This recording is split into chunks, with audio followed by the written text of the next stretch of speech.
พร้อมนุ้ยบนรถไฟนี่เลย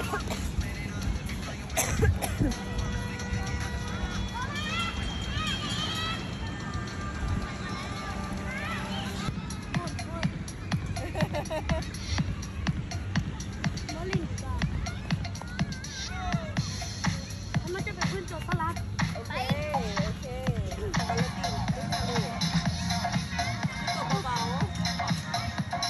นี่ได้ไก่แล้วเป็นมิสเตอร์บีฟเหลือ5 อันแล้วโอ้$10,000ไหม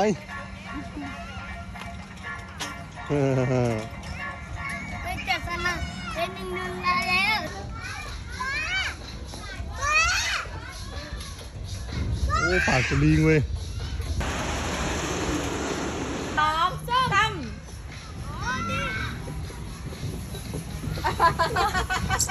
ลังยังอ้าวลงกูไหนตัวน้อยโหดอ้าวมันนอนอยู่เลยวะเฮ้ย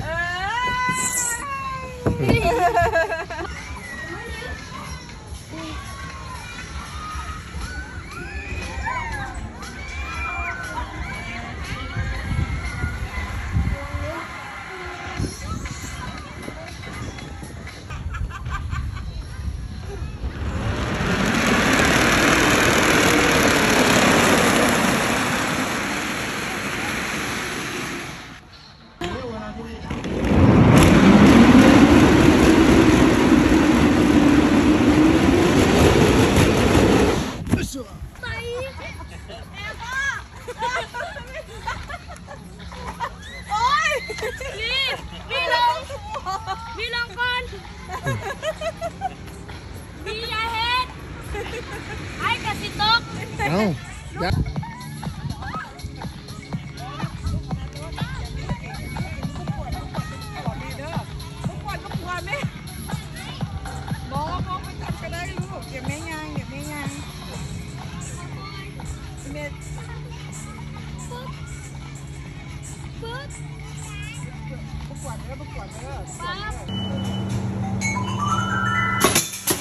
เรียบร้อย5 ลูกปาโถแม่นแท้5 ลูก